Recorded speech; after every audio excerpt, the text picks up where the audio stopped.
बिस्मिल्लाहिर्रहमानिर्रहीम। अस्सलामु अलैकुम वरहमतुल्लाहि वबरकातुहू।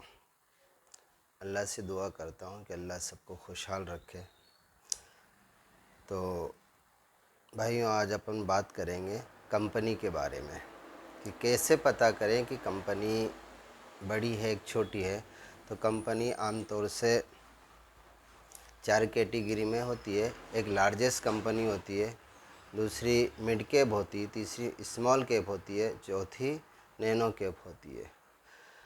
अब बहुत सारे ऐसे होते हैं कि शेयर की रेट तो कम होती है लेकिन कंपनी बड़ी होती है। बहुत सारी ऐसी होती है कि कंपनी छोटी होती है और शेयर की रेट बड़ी होती है।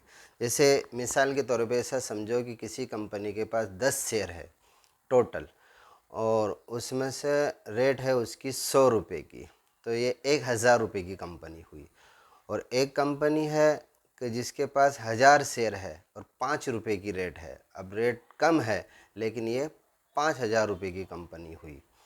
और कोई कंपनी के पास 10,000 शेयर है और रेट है 2 रुपये की, तो ये 20,000 रुपये की कंपनी हुई। अब 100 रुपये की रेट वाली कंपनी छोटी है और 2 रुपये की रेट वाली कंपनी बड़ी है।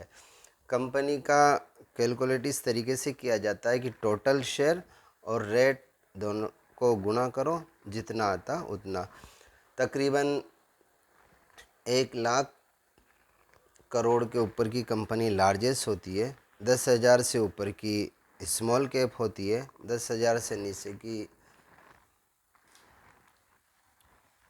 नहीं 10,000 से ऊपर की मिड कैप होती है, 10,000 से नीचे की स्मॉल कैप होती है, और 500 करोड़ से नीचे की कंपनी नैनो कैप होती है। बड़ी कंपनियों में रिस्क कम रहता है, जैसे भी रिलायंस है, टीसीएस। अभी रिलायंस का तकरीबन शायद 18-19 लाख करोड़ का मार्केट कैप है और टीसीएस का शायद 10-12 है, अंदाजन बता रहा हूँ, एकदम मुंह पे नहीं याद है। और जैसे ईपेक है, ईपेक का 1700 करोड़ का है। जैसे वारी रिन्यूएबल एनर्जी है, इसका 20,000 करोड़ का मार्केट कैप है, ये स्मॉल कैप की कंपनी है। अब किसी ज़माने में वारी 100 करोड़ की हुआ करती थी, यानी नैनो कैप कंपनी थी, लेकिन जैसे जैसे शेयर की रेट बढ़ती है कंपनी के मार्केट कैप भी बढ़ जाता है। मार्केट कैप निकालने का तरीका ये है कि जितने शेयर है उसको रेट से गुना कर दो, मार्केट कैप आ जाता है। तो इसी से कंपनी कैलकुलेट की जाती है कि कंपनी कितनी बड़ी है। और हमारा जो फोकस रहता है वो ज़्यादातर छोटी कंपनियों पर रहता है, स्मॉल कैप पे और नैनो कैप पे, क्योंकि ग्रोथ इन्हीं कंपनियों में ज़्यादा होती है। देखो, वारी किसी ज़माने में 100 करोड़ की थी, आज 20,000 करोड़ की हो गई। ऐसे जितनी भी लार्जेस्ट कंपनियां हैं पहले छोटी थी, बाद में लार्जेस्ट बनी। तो हमें चाहिए कि छोटी छोटी कंपनियों में इन्वेस्ट करेंगे और इंशाल्लाह इससे हमारा पैसा भी अच्छा बनेगा। और इन्वेस्ट का तरीका ये रहेगा कि ज़्यादा पैसा एक साथ किसी कंपनी में ना डालें, धीरे धीरे करके इन्वेस्ट करें। और मेरा ये वीडियो और मेरी ये मेहनत ख़ास मेरे उन भाइयों के लिए और मेरे उन दोस्तों के लिए है जो गरीब है और जिनके पास 1,000-2,000 की आमदनी होती है, यानी बचा पाते हैं। उनके पास 10 साल 20 साल काम करने के बाद भी वो जहाँ वहीं पर रहते हैं। तो मेरी इस मेहनत का मेरा मकसद ये है कि वो थोड़ा थोड़ा इन्वेस्ट करें। इंशाअल्लाह 10 साल 15 साल 5 साल 20 साल बाद में एक बहुत बड़ा अमाउंट उनके हाथ लगेगा। और मेरी इस मेहनत से जो भी मेरे भाई, मेरे देश के जितने भी लोग हैं, मुझे फिर कहता हूँ कि मुझे अपने देश के हर नागरिक से प्यार है, चाहे वो हिंदू हो, मुसलमान हो, सिख हो, ईसाई हो, सबसे प्यार है। और मेरी मेहनत से और मेरी गाइडलाइन से अगर किसी हिंदू को भी फ़ायदा होगा तो मुझे बड़ी खुशी होगी, किसी सिख को भी फ़ायदा होगा तो बड़ी खुशी होगी। मुझे अपने देश के नागरिक की तौर से देखता हूँ, ना कि मैं किसी एक मज़हब की तरफ से देखता हूँ।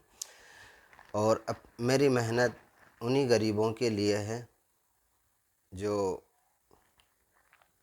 बड़ी दिलों में उम्मीद रखते हैं और बरसा बरस गरीबी में गुजार देते हैं। अल्लाह करे एक दिन वो भी पैसे वाले बन जाए। इसी मेहनत, इसी की कोशिश में मैंने ये काम शुरू किया है। आप मेरे वीडियो से शायद अंदाज़ा लगा लेते होंगे कि मैं ज़्यादा पढ़ा लिखा भी नहीं हूँ, लेकिन तकरीबन शेयर बाज़ार में मुझे 25 साल का तजर्बा है। और मैंने भी तकरीबन यूँ समझो कि 20-22 साल तक तो लॉस खाया, सब चीज़ें ठोकरें खा खा के सीखी। लेकिन अब माशाअल्लाह अल्लाह ने वो दिन दिखाए कि अब लॉस नहीं जाता, अब तो सिर्फ यूँ समझो एक तरफ़ा कमाई आती है। और 2 आईपीओ ओपन है, मैंने अपने व्हाट्सएप चैनल पर डाले हुए हैं, कोशिश करें उनमें भी पैसा भरने की। देखो ये ऐसे में आईपीओ है, बड़ी मुश्किलों से लगते हैं, निराश ना हो, अल्लाह को जब देना होगा, एक आईपीओ लग गया 2-3 लाख रुपए खड़े हो जाएंगे। और दूसरी बात ये बताता हूँ कि ये अपने व्हाट्सएप चैनल पे मैं ज़्यादा अपडेट देता हूँ, तो इसका लिंक मैं वो कमेंट बॉक्स में डाल दूँगा, आप वहाँ से उसको ज्वाइन कर सकते हो।